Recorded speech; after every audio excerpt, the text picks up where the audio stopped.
My son announced, "You're not my real father. Mom's boyfriend is better." I said, "Okay." Then I stopped the private school payments and sold his car. 72 hours later, his mother was threatening legal action. No one saw this coming, but the consequences? Those were mine to deliver. I, 43M, raised my son Liam, 17M, alone since he was 8. His mother, Susan, left us without so much as a second thought, off to chase some new life with a man she met at her gym. She didn't want custody, she just wanted her freedom. Fine. It wasn't easy, but I rebuilt our lives. I worked hard, worked long, sometimes both jobs at once, just to make sure Liam had what he needed. I wasn't rich by any means, just a construction project manager, but I prioritized him over everything. Private school at Westfield Academy, paid for. B&W 3 Series for his 16th birthday? Done. A gaming PC that could rival anything in a tech store? Sure. Summer camps, tutors, anything Liam could want, I made sure he had it. All for him, every penny, every late night, every sacrifice. Because he was my world. But somewhere along the way, I stopped feeling like I was enough. Liam never asked for any of it. Not in the way I wanted, but it was never about what he asked for. It was about me wanting him to have the best of everything, because I thought I could make up for what his mother took away. And for years, I thought he understood that. Then, the day came that shattered it all. He said it like it was nothing, like it was the most natural thing in the world. "You're not my real father," he said. "Mom's boyfriend is better." Just like that. 3 weeks ago, Susan suddenly wanted back in Liam's life. Just like that, after all these years, she reappears with her new boyfriend, Ethan, a personal trainer who drives a leased Maserati, exactly the type Liam would look up to. And I guess exactly the kind of person she thought he needed to fill the gaps she left behind when she walked out. Liam, who had always been mine, my responsibility since Susan left us, for her freedom when he was 8, began spending weekends with them. I didn't mind at first. He deserved to know his mother, even if I could never understand how she could abandon him so easily. But soon, I started noticing a change in him. The phone calls became more frequent, the weekends longer. The distance between us began to grow, and I could feel it in the silence of our home. The silence I didn't ask for, but couldn't avoid. Then, last Sunday, it all came crashing down. Liam came home and dropped the bombshell. "I've been thinking," he said, his voice shaky. "You're not really my father. Like, not my real father." I stared at him, heart sinking. What was he even saying? "Ethan gets me better," he continued, almost too casually, like he was reading off a script. "Mom says I can live there full-time when I turn 18. He's going to help me become an influencer. He doesn't lecture me about my grades, and he actually supports my dreams."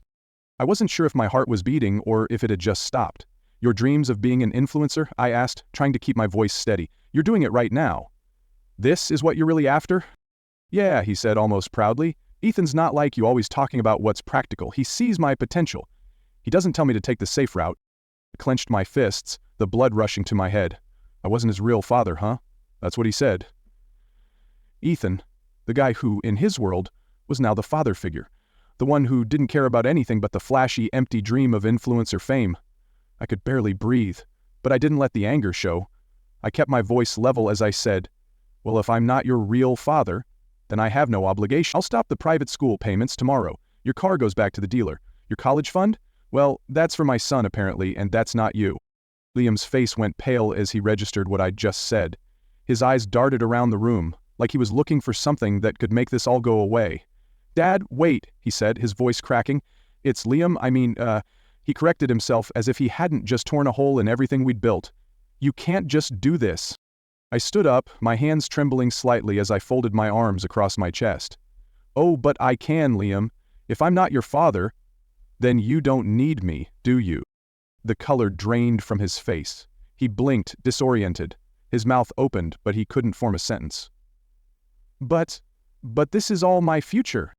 "You're wrong," I said, my voice tight but controlled. "You don't get to choose your future by replacing me with him. Ethan might be your mother's choice, but I've been your father. And if you're not going to appreciate that, then I'll make sure you understand how real responsibility feels." Liam staggered back, clearly thrown by the force of my words. I could see the gears turning in his head, but it was too late. The damage was done. That night, the messages began to pour in. Susan texted me repeatedly, accusing me of being cruel. I didn't respond. Then she started calling, saying I was emotionally abusing Liam, using his need for me as leverage. I barely managed to keep my head above water with her relentless barrage, and through it all I remained calm, because nothing I could say would fix this. I couldn't change the way Liam felt about me or the way Susan had fed him these lies about Ethan. By Wednesday, the full weight of my decision was setting in. Liam came home, but instead of the usual calm or frustration I expected, he was frantic. His face was pale, his hands shaking. "Dad, the school called me to the office. They said you stopped paying for tuition. I can't switch schools this late in the year. This is insane." I stared at him, feeling the walls close in. "I told you. I don't do this for you anymore. You made your choice. And now you're going to feel the consequences of that choice." I watched as Liam's resolve cracked. His voice wavered, and for the first time in months, I saw the vulnerable, broken kid beneath the attitude. "Dad, please. I can't just lose everything." But I wasn't moved. "You've been given everything, Liam. It's time for you to face the reality of your choices." That's when the calls came from Susan, 47 messages in just a few hours. I couldn't keep up, so I turned off my phone and just let the silence settle in. The truth was, I had to let him go. Let him learn. Let him deal with the consequences of his actions. And when my boss saw me dealing with the stress, he gave me a simple but powerful piece of advice. You can't force someone to appreciate what they've been given. If they choose to ignore it, let them face it alone. The final blow came on Thursday. Susan showed up at my work, ranting, yelling. She wanted to take me to court, claiming I was ruining Liam's future, that I was emotionally crippling him. But I stood my ground. Liam had made his choice, and now he had to live with it. It wasn't a decision I made lightly, but sometimes when you realize you're being taken for granted, you have to take a step back. The pain of this situation wasn't the financial burden or the threats from Susan. It was realizing how far Liam had drifted from me.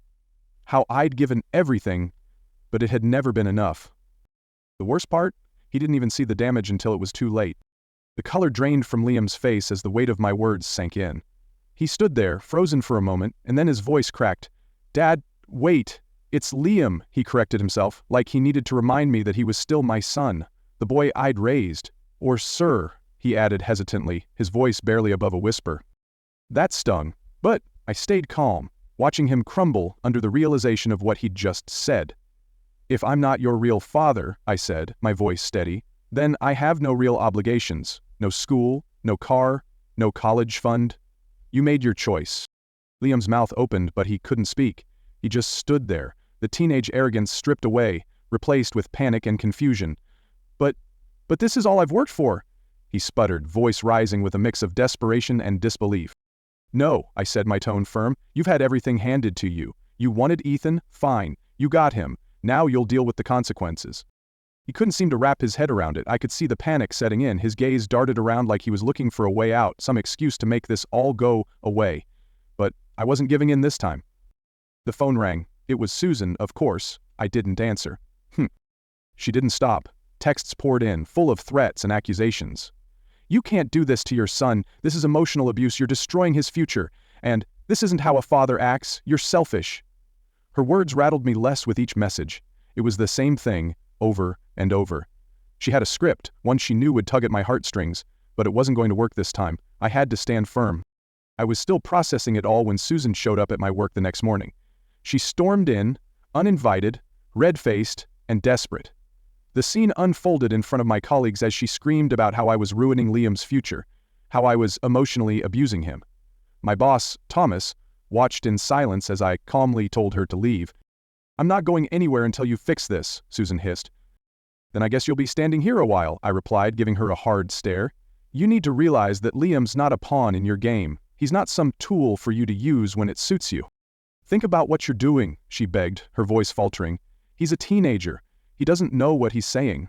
"I didn't raise a fool," I said sharply. "Liam's not a child anymore. He made his choice. Now he'll deal with it." I could see her crumbling, her facade slipping, and for the first time in years I felt a sense of clarity. I had fought so hard for Liam, done everything for him, but in this moment, I had to stop fighting for him and start fighting for myself. The day wore on, with phone calls and texts from Susan, trying every angle she could think of to break me. By the time I came home, I was emotionally exhausted. But it wasn't over. Liam was back, standing in front of me with an exaggerated, dramatic calm that didn't quite match the panic in his eyes. "Dad, this is insane," he started, his voice shaky. "You're going to ruin everything. I've already talked to Mom. She's losing her mind. She says I'm going to be a failure if I don't go to the right school." "I thought you didn't care about all that," I replied, eyes narrowing. "You told me Ethan was going to help you. Where's that confidence now?" Liam opened his mouth, then closed it. He couldn't find the words. I didn't need him to say anything more. The truth was clear now. He wasn't the kid I'd raised. The kid who valued hard work, loyalty, and what really mattered. No. Now he was someone else, caught up in a fantasy of wealth, status, and validation. "I didn't raise you to be entitled," I said softly. "I worked hard to give you everything, but you're not entitled to my sacrifices anymore. You made your choice, Liam. Live with it." I watched him, the stubborn kid who once wanted to be a doctor, then a lawyer, now consumed with becoming an influencer for the sake of fitting in. The irony didn't escape me. He was throwing away everything I had worked for, and now, it was up to him to face the consequences of those choices. The phone buzzed again. This time it was a text from Susan. "Your son is traumatized. You're destroying his life. I'll see you in court." I scoffed at the message. Court? Let her take me to court. But as the reality of the situation set in, I couldn't help but wonder if I was doing the right thing. Was I being too harsh? Was there a way back from this?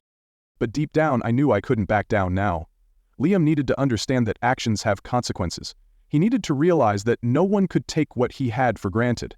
Not even his mother, not even me. I took a long sip of the beer in front of me and stared at the college fund statement. $127,000. 0 cents. I wondered if I should use it for that motorcycle I've always wanted. But even as the thought crossed my mind, I knew that wasn't the right path. I had a son to guide, not a wayward teenager to bail out. The money was for him, whether he realized it or not. And in that moment I made a decision. I wouldn't let my son's mistakes define me. It was his turn to grow up. More updates coming. This week has been a whirlwind, and honestly I'm still catching my breath. I never expected it to go this far, but here we are. Let me catch you up. It's Friday now, and the deadline looms. Liam had stayed home sick from school on Thursday, but I could see right through it.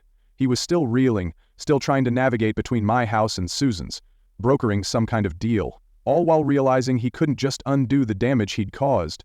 He was floundering, and I knew it. But then, the real chaos hit. Around noon, Susan showed up at my work. She wasn't alone. She brought her sister Emma and, no surprise, Ethan's mother Margaret.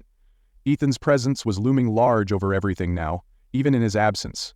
He was the one who'd convinced Liam that I was the problem, the one who'd painted me as the villain. And now it was clear, Ethan's influence had poisoned the well.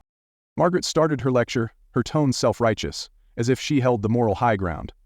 "In our family, we don't abandon children over words," she said, as though that could excuse everything that had happened. My Ethan would never. I had to hold back a laugh. Ethan was the one who told my son I wasn't his real father. Now his mother was trying to play the family values card? "I'm sorry," I said, my voice as steady as I could make it, "but my Ethan would never get caught in a supplement scam either." Her eyes widened as I continued. "If Ethan's such a great guy, maybe he should be the one to pay for Liam's school fees." The room was silent, thick with tension. Susan tried to jump in, her voice rising in frustration. "Please," she pleaded. "His friends are all at Westfield. His whole life is there. You're destroying his senior year." "No," I snapped. "Liam destroyed it when he chose Ethan over me. I'm just adjusting my financial priorities accordingly." But the real kicker? Ethan himself showed up, Maserati and all, wearing a tank top like it was summer and we weren't in the middle of a crisp autumn day. "Bro, we need to talk man to man," he said, like he was going to smooth this over with a conversation. I didn't even look at him. "You wanted to be his father figure? Congrats. Figure out his tuition," I said coldly. "I'm building my brand, bro," he muttered, almost like it was a line he had rehearsed. I wasn't in the mood for his nonsense. "Then you go ahead and build it, Ethan," I said, "but don't expect me to clean up after your mess." The confrontation didn't end there, it only escalated. By Saturday morning the drama took a new twist. Liam, frantic, emotional, posted about me on Instagram. He tagged family members, friends, my coworkers, everyone. The post went semi-viral, a mix of rage, guilt, and manipulation. He called me an abusive narcissist who couldn't handle rejection. The comments came pouring in, most roasting him, calling him out for his hypocrisy. And you know what? I wasn't surprised. I had prepared for it, but seeing that post, seeing Liam's words spread like wildfire, stung in a way I hadn't expected. I had spent years doing everything for him, and now he was using his social media platform to air dirty laundry. To a degree, he was trying to make himself the victim. But that didn't shake me. It wasn't until Sunday that the real shock came. I woke up to a call from Nathan, a lawyer I had worked with on the side. He was laughing. "You're not going to believe this," he said. "Susan tried to file an emergency custody modification, claiming you're financially abusing Liam. She wants the court to force you to pay for his private school." The judge just laughed at her and dismissed the case. I couldn't help but chuckle at the irony. Susan was so caught up in her own world that she didn't even see how badly she'd miscalculated. Ethan's scam had already caught up with him. But she was still clinging to some fantasy that I was the bad guy. "I didn't win anything," I said to Nathan, still reeling from the absurdity of it all. "I just stopped losing." By Monday, things took another turn. Liam came home, but this time, he was different. There was a visible shift in him, a mix of desperation and humility that I hadn't seen before. He was actually doing chores without being asked, walking around the house like he was looking for something. Maybe forgiveness, maybe understanding. He was trying, and I knew it. He was finally realizing what it meant to face the consequences of his action. Then, he handed me a note. "Dad," it said, "I messed up. I know I messed up. Mom and Ethan have been filling my head with stuff about how you're holding me back, how you're too strict, how I could be more without your rules. I believed them, because I'm an idiot. I see now that Ethan can't even afford his own car lease. Mom lives in a one-bedroom apartment. They sold me dreams they can't afford. I'm not asking for Westfield back. I know that bridge is burned. I'm just asking for you to be my dad again. The real one. The only one." I sat there for a moment, letting the words sink in. For the first time in a long time, I saw my son for who he really was. Lost, confused, but still my son. And in that moment, I knew we weren't done yet. There was still work to do, but we were getting there.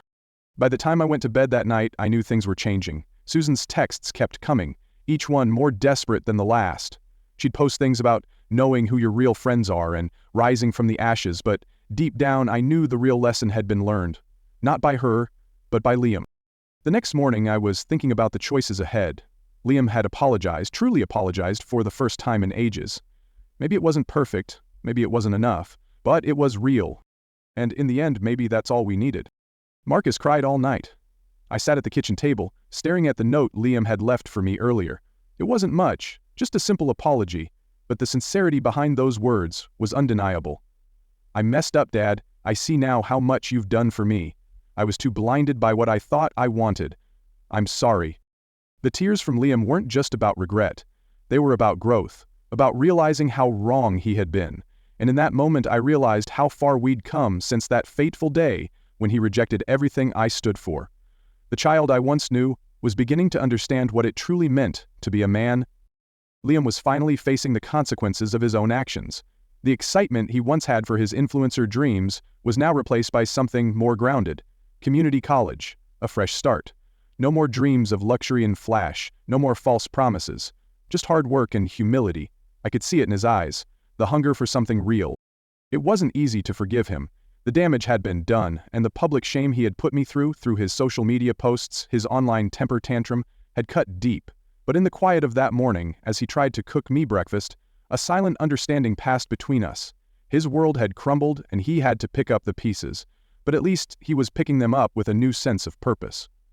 I had never stopped loving him, but my respect for him had to be earned again, just as his respect for me had been too. What I had tried to show him all along was the real power of consequences. It wasn't about being right or wrong, it was about what you did once the world turned its back on you. Liam was finally learning that, and I was watching it unfold. Susan was another story. After Ethan's arrest, she had to face the consequences of her choices too. Her world, built on illusion and false glamour, collapsed around her. Ethan wasn't the father figure she had hoped for. Instead, he was a scam artist, and the wake of his mistakes had sunk her credibility. I couldn't say I felt sorry for her. She made her choices and left us to deal with the fallout. But now, as her perfect little world turned to dust, I found myself unable to feel much sympathy for someone who had chosen herself over her family for so many years. Susan tried to reach out, texts, phone calls, messages about how things could have been different. But I didn't need her words anymore. I had spent enough years trying to rebuild what she had torn apart, and the truth was, she was as lost as Ethan. Both of them had built their lives on the notion that they could escape consequences, that they could outrun the price of their choices. But you can't outrun the truth. Not for long. As for Liam, he wasn't perfect, but he was learning, and sometimes that's the best we can hope for. I saw the small changes. He started helping more around the house, showed a real interest in learning about the work I did, and even asked me to teach him about finances. something I had never thought to do. He wasn't trying to win back my love. He was earning my respect, slowly but surely. I looked at the college fund again, the one I had set aside for his education, wondering if he would ever make it to the school I had dreamed of for him. Maybe not. But then, maybe that wasn't what mattered anymore. What mattered was that he was starting to figure out what kind of man he wanted to be. It wasn't about private school or prestige. It was about showing up, day after day, for yourself and the people who love you. The phone buzzed. Another message from Susan. I didn't open it. She was still trying to claw her way back, still trying to shift the blame. But for once, I wasn't buying it. The day I stopped trying to fix what she had broken was the day I finally started fixing myself. I sent Liam to bed early that night. There was a quietness in the house that hadn't been there in years. It wasn't perfect, but it was real. The noise had stopped, the tension had lifted, and maybe, just maybe, we could start fresh. Not just as father and son, but as two people who had learned what it meant to face the consequences of their actions and choose to rebuild. And as I sat in my chair, staring out the window, I realized something that had been lost for a long time. Family wasn't about perfection. It was about understanding, about forgiveness, about standing in the rubble and choosing to build something better. So when Liam came down for breakfast the next morning, still groggy from the night before, I didn't say much. I didn't need to. The silence spoke for us both. It was a quiet victory, but it was enough. And for the first time in a long time, it felt like we were heading in the right direction.